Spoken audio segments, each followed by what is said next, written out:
우리는 우리가 살고 있는 세상이 어떻게 생겨났는지, 우리가 살고 있는 이 지구를 포함한 우주가 어떻게 시작됐는지 궁금해합니다. 그래서 과학자들은 그걸 찾는데, 과학자들이 발견한 이론은 뭐냐면 여러분도 잘 아시는 빅뱅이라고 하는 거죠. 빅뱅 이론이라는 건데, 그걸 이제 발견한 이유 까닭은 뭐냐면 이 밤하늘을 또 천체를 연구하면서 보니까 이 우리가 살고 있는 우주가 자꾸 확장돼 나간다는 거죠. 팽창돼 나간다는 거죠.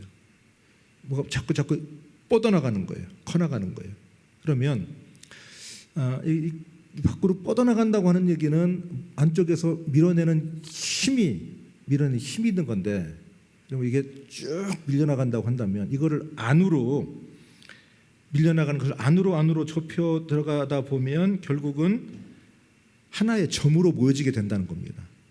그래서 빅뱅 이론이라는 것이 우주의 역사를 한 138억 년에서 140억 년으로 보는데, 우주 과학자들은 한 140억 년 전에 한 점, 부피는 0에 가깝고 밀도는 아주 고밀도로 충만한 이 조그만 점이 폭발을 했다는 거죠. 폭발을 해서 이것이 폭발한 것이 지금까지 확산돼서 쭉 이렇게 밀려 나간다는 겁니다. 그게 이제 빅뱅 이론이라고 하는 건데, 우리나라에 있는 한국천문연구원이라고 하는 그 홈페이지 가니까 빅뱅 이론에 대해서 설명을 해놓으면서, 근데 빅뱅 이론이 오늘의 우주에 대한 설명은 하는데 우주가 어떻게 생겨났는지에 대해서 설명하는 데는 부족하다, 그렇게 해놨더라고요. 그러면서 빅뱅 이론이라고 하는 것이 오늘 우주에 대한 여러 가지 우리의 궁금증에 대한 대답을 주기는 하지만, 처음 이 세상이 시작된 것에 대한 설명이라기보다 그 대폭발이 일어난 뒤 1초 이후부터 설명이다. 근데 1초라고 하는 시간은 우리가 생각하는 그런 1초로만 이해할 수 있는 건 아니고 굉장히 많은 사건이 있는 그 시간이다. 이제 그런 설명을 해놓은 걸 봤습니다. 오늘 우리가 읽은 요한복음 1장은 창세기 1장 1절처럼 시작을 해요. 태초에 말씀이 계시니라. 태초에 말씀이 계셨다. 하나님의 말씀이 태초부터 계셨다. 태초라고 하는 시간은 어느 시간이냐?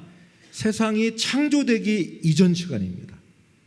시간이 생기기 이전 시간입니다. 모든 이 우주가 시작되기 전 시간입니다. 그때 이미 하나님이 계셨고, 그 하나님과 함께 예수 그리스도가 계셨는데, 그분이 곧 말씀이다. 자, 그럼 말씀이라고 1장 1절에서 이야기를 했는데, 그 말씀이라고 하는 것은 우리의 말하고는 조금 다릅니다. 헬라어로는 로고스라고 하는 건데 본질적인 언어예요. 본질적인 언어.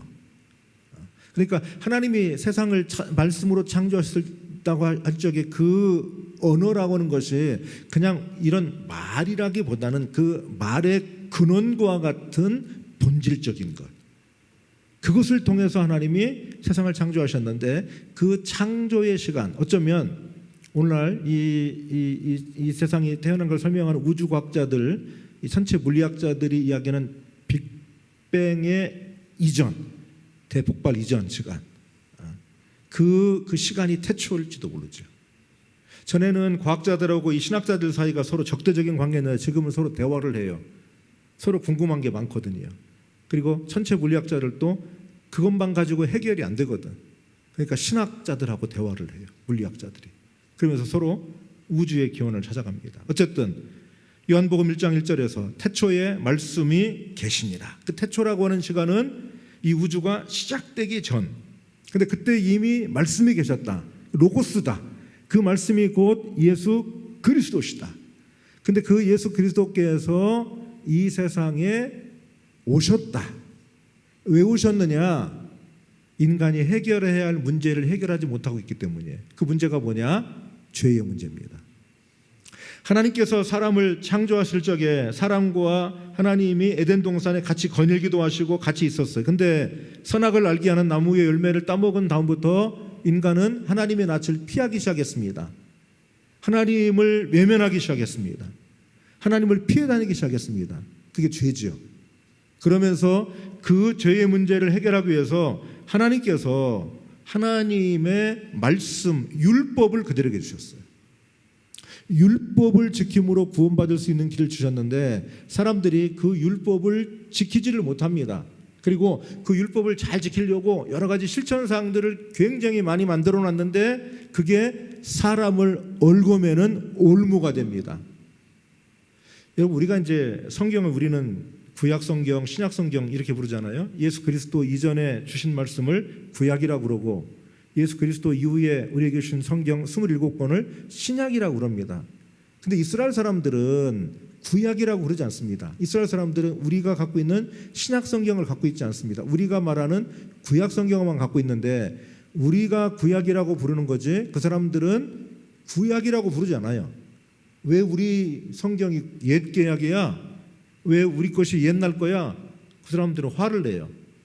그 사람들은 뭐라고 부르냐면 영어로 하면 히브리 바이블, 히브리인들의 성경이다 그렇게 부르거나 그 사람들의 공식 성경을 부르는 이름은 뭐냐면 율법과 예언서와 성문서입니다.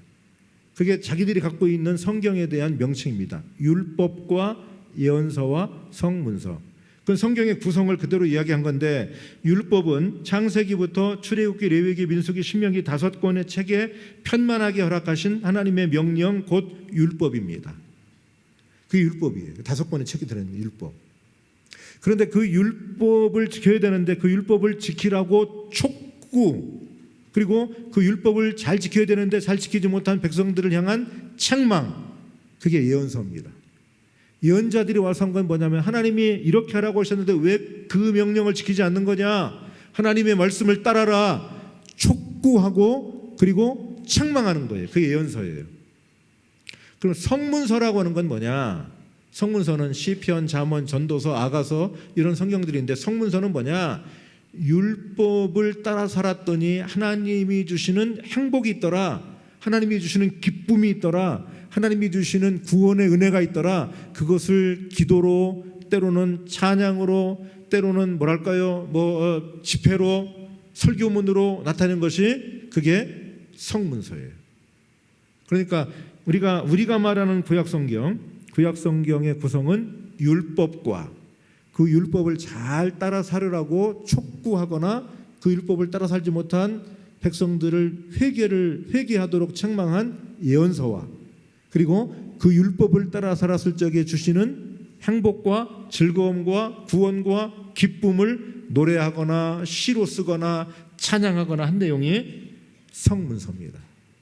자, 결국 율법이 중심에 있어요. 근데 그 율법을 따라 살아보니까 못 살겠는 거예요. 이걸로는 안 되는 거야. 하나님도 아셨어요. 율법을 사람들이 지킬 수가 없구나. 그리고 오히려 그 율법을 가지고 사람들을 죄인 만드는구나. 그래서 아무리 예언자를 보내도 그들이 예언자들의 말을 듣는 것이 아니라 귀를 아예 막아버리고 아예 듣지를 않는구나. 그래서 특단의 대책을 세우신 거죠. 하나님의 아들을 이 세상에 보내셨는데 그분은 하나님의 아들의 위치로 오셨지만 그분 스스로가 하나님이세요. 그래서 태초에 말씀이 계시느니라. 그리고 그 말씀이 예수 그리스도시다. 요한은, 복음서를 기록한 요한은 이 땅에 오신 하나님의 아들이 빛이다, 빛으로 이 세상에 오셨다, 그 빛은 참빛이다 하고 말씀을 하고 있습니다.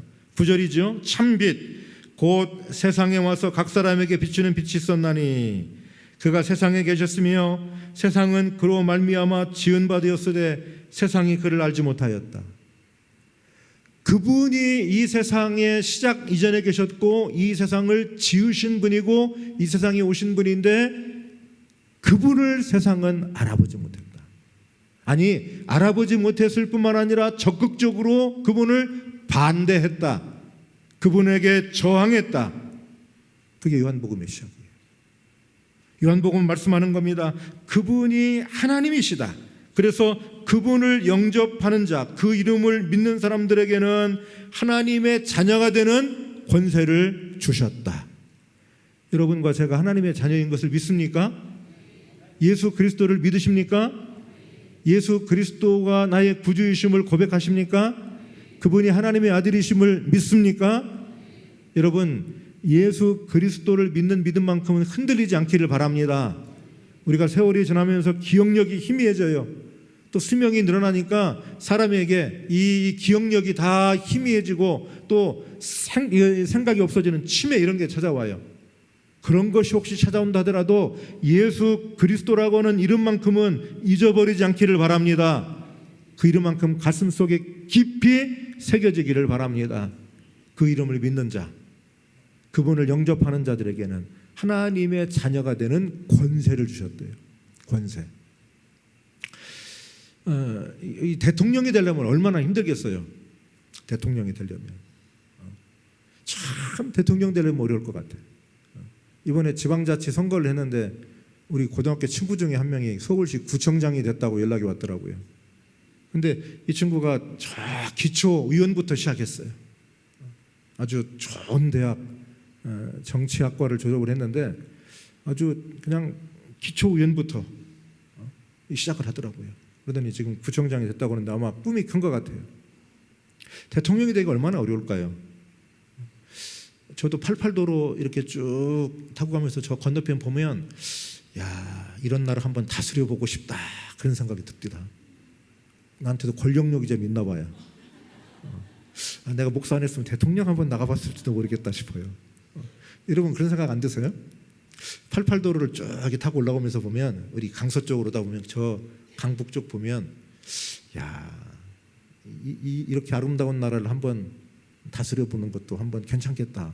그래서 그렇게 대통령이 되려나 보다 싶어요. 대통령이 되려면 얼마나 어렵겠습니까? 처음부터 대통령이 아니잖아요.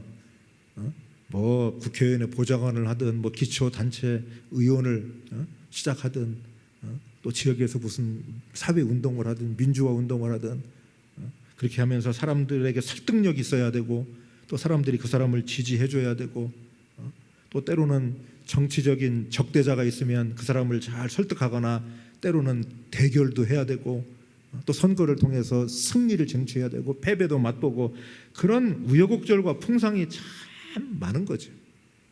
그렇게 해서 뭐 자기가 원하는 정치적인 위치에 설 거예요. 뭐 대통령이 위치라면 거기에 설 거예요. 자, 그런데 그 대통령이 젊은 사람이 되었는데 그 사람이 대통령 관저에 들어가서 자식을 낳았다고 칩시다. 그 자식은 나자마자 대통령의 아들이에요.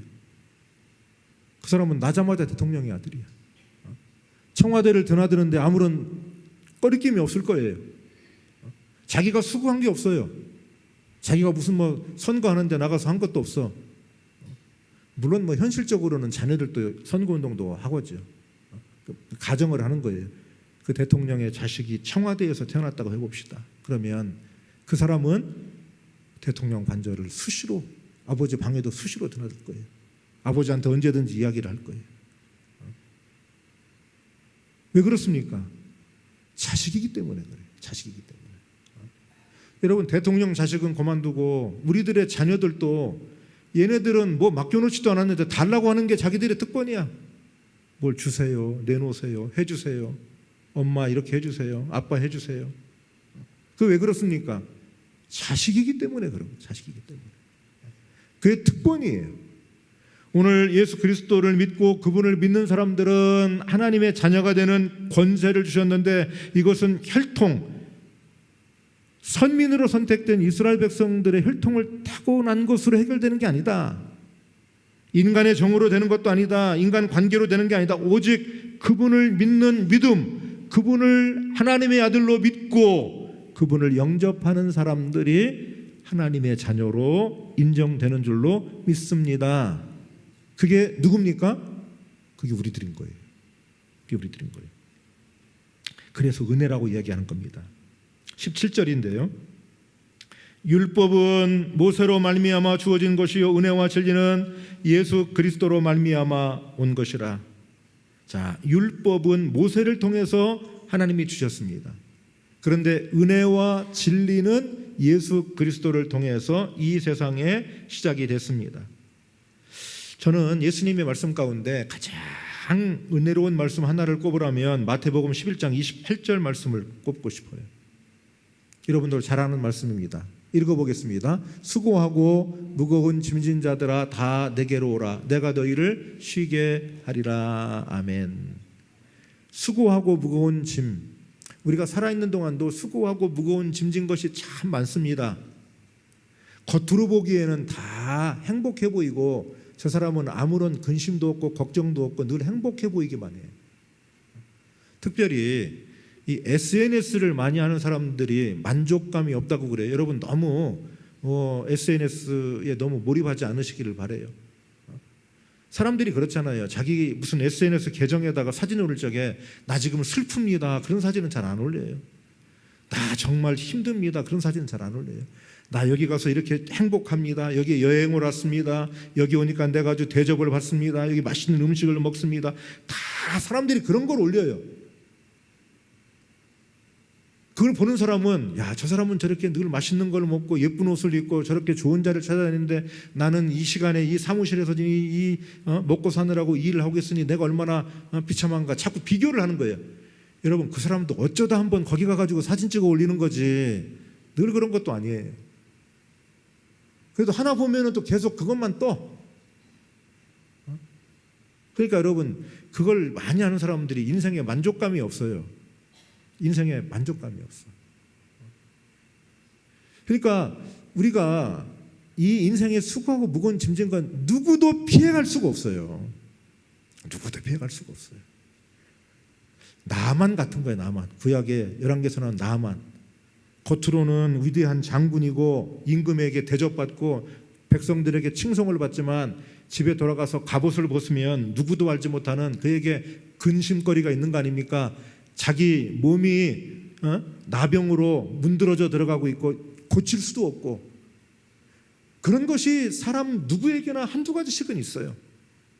우리의 옷 깊숙이 숨겨져 있는 고통과 아픔이 있습니다. 남모르는 슬픔이 있습니다. 그게 수고하고 무거운 짐진 거예요. 다 고통이 있습니다. 고통이 없는 게 아닙니다. 겉으로 다 행복해 보일 뿐이고 온전해 보일 뿐이고 즐거움만 가득한 것처럼 보이고 저 사람이 무슨 세상에 근심 걱정이 있을까 싶을 뿐이에요. 우리 찬송에도 있잖아요. 근심 걱정 무거운 짐 아니 진자 누군가 부질없이 낙심 말고 기도드려 아뢰세. 참 가사가 참 절절해요. 근심 걱정 무거운 짐 없는 사람 누군가 아니 진짜 누군가 부질없이 낙심 말고 기도드려 아뢰세. 수고하고 무거운 짐진 자들아 다 내게로 오라고 하실 수 있는 분은 예수님밖에 안 계세요. 오라고 못합니다. 사람은 오라고 못합니다. 해결해 주지 못하기 때문입니다. 해결해 줄 수 있는 것도 있어요. 돈으로 해결할 수 있는 것도 있어요. 내가 도와줄 수 있는, 그러나 근본적이지 못해요. 정말 어려운 거는 돈으로도 해결이 안 돼요. 사람의 권력으로 해결이 안 돼요. 내 마음의 근심을 누가 내 대신 가져갈 수가 있습니까? 그 근심은 내 거예요. 내가 짊어져야 할 수고하고 무거운 짐이 있는 거예요. 주께로 오래요. 살아있는 동안도 주께로 오래요.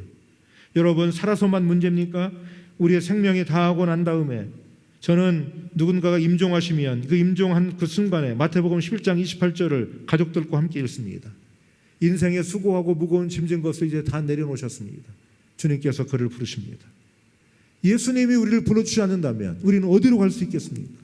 수고하고 무거운 짐진 자들아 살아있는 동안도 내게로 오고 숨이 진 다음에도 내게로 오라. 그러면 내가 쉬게 하리라. 그게 은혜입니다. 그게 주님의 약속입니다. 우리는 그 은혜 가운데 있는 줄로 믿습니다. 뿐만입니까? 진리도 예수님에게 시작되겠다고 했는데 요한복음 8장 32절은 이렇게 말씀합니다. 읽어보십시다. 진리를 알지니 진리가 너희를 자유롭게 하리라. 진리는 하나님의 말씀이에요. 그 진리의 시작은 예수 그리스도라고 오늘 본문 말씀하고 있어요. 진리를 알게 되면 너희가 자유하게 된다. 그렇다고 해서 이 자유는 방종이나 방탕하고는 다른 거예요. 하나님이 주시는 기쁨의 자유가 있다는 거예요. 여러분 신앙생활 하면서요 무겁게 하는 것은 율법적 신앙이에요. 무거운데 이거 해야지. 그게 아니라 하나님이 주신 은혜가 감사해서 내가 감당해야지.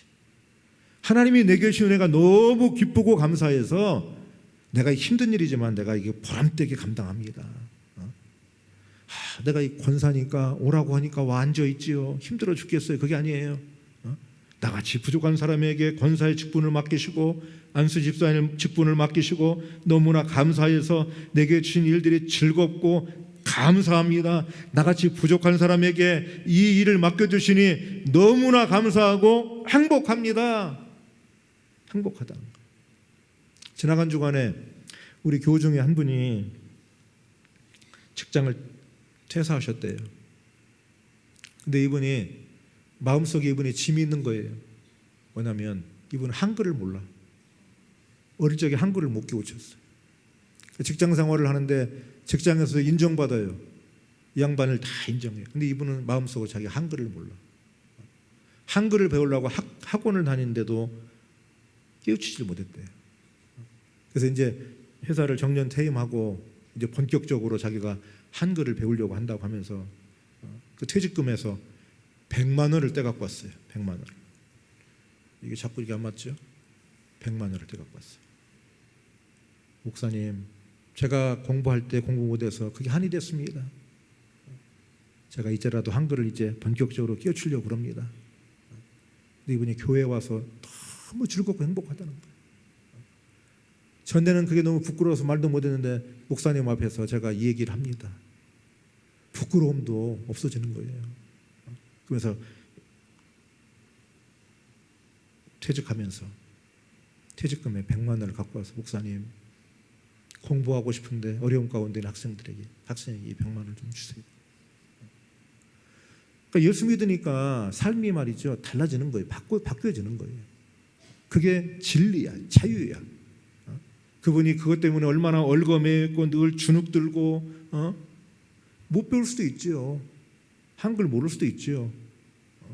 그게 아니라 다 부끄럽고 자식이 나를 무시하면 어떻게 하나 늘 주눅도 들고 그랬다는 거예요. 근데 지금은 교회 와서 자기가 목사님 앞에 따뜻하게 이야기합니다. 여러분, 우리의 삶에 주시는 기쁨과 자유로 주의 일들을 감당하시기 바라고 여러분의 삶의 자리에서 그 자유가 함께 하시기를 바랍니다. 주님은 우리에게 이미 구약에서 이 약속을 하셨어요.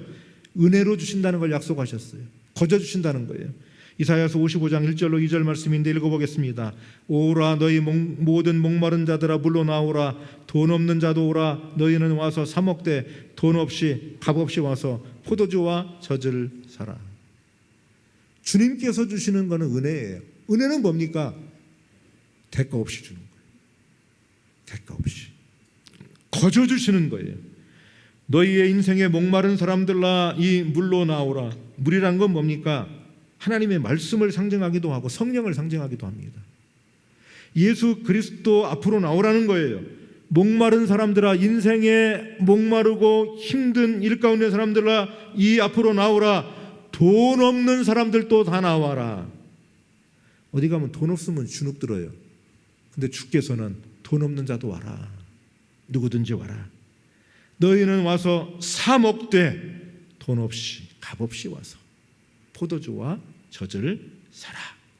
이게 하나님의 은혜인 줄로 믿습니다. 이 하나님의 은혜가 오늘 우리 가운데 함께하는 줄로 믿습니다. 요한복음 3장 17절로 18절 말씀을 한번 볼 텐데요. 요한복음 3장 16절 말씀 우리가 잘 아는 말씀인데 그 다음 17절 18절 말씀입니다. 읽어보십시다.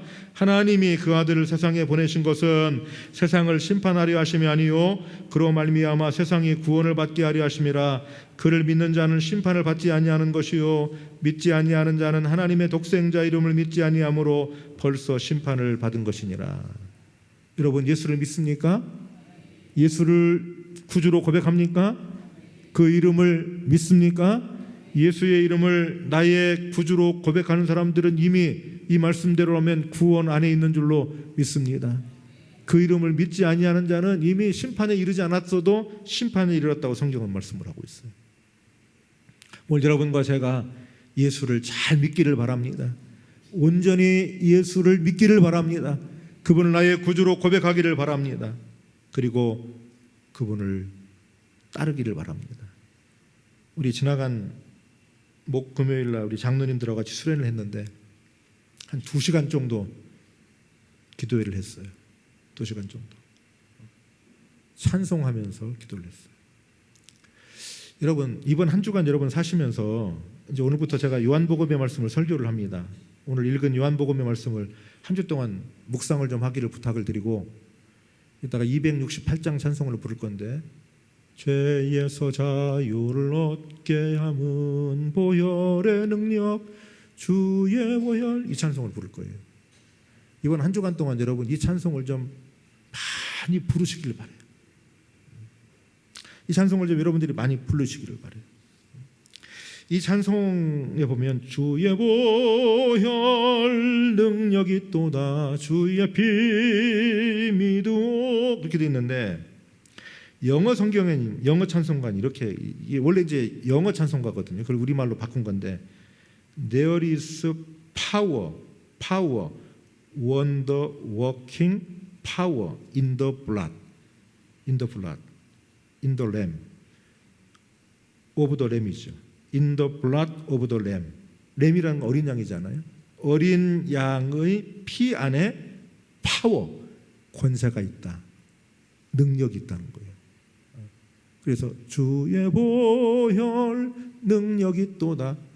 정확하게 말하면 어린 양의 피에 파워가 있다, 능력이 있다, 능력이 있다. 그게 뭐냐? 하나님이 거저주시는 은혜입니다. 그래서 17절에서 말씀을 하죠.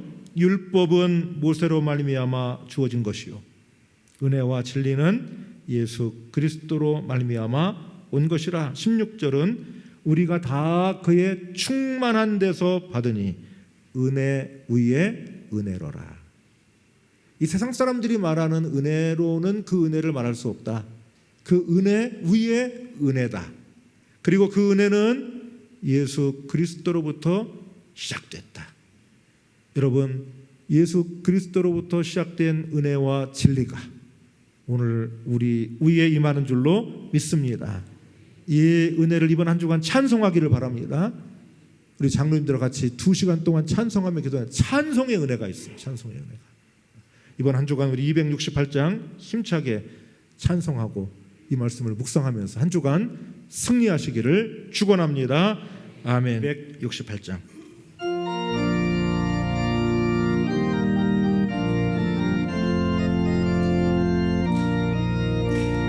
죄에서 자유를 얻게 함은 보혈의 능력 주의 보혈 시험을 이기고 승리하리 참 놀라운 능력이로다 주의 보혈 능력이 있도다 주의 피 믿어 주의 보혈 그 어린 양의 매우 귀중한 피로다 육체의 정욕을 이기는 보혈의 능력 주의 보혈 정결한 마음을 얻게 하니 참 놀라운 능력이로다 주의 보혈 능력이 있도다 주의 피 믿어 주의 보혈 그 어린 양의 매우 귀중한 피로다 눈보다 더 이게 밝히는 것 보혈의 능력 주의 보혈 부정한 모든 것 밝히시니 참 놀라운 능력이로다 주의 보혈 능력이 있도다 주의 피 믿어 주의 보혈 그 어린 양의 매우 귀중한 피로다 구주의 복음을 전할 제목 보혈의 능력 주의 보혈 날마다 나에게 찬송 주니 참 놀라운 능력이로다 주의 보혈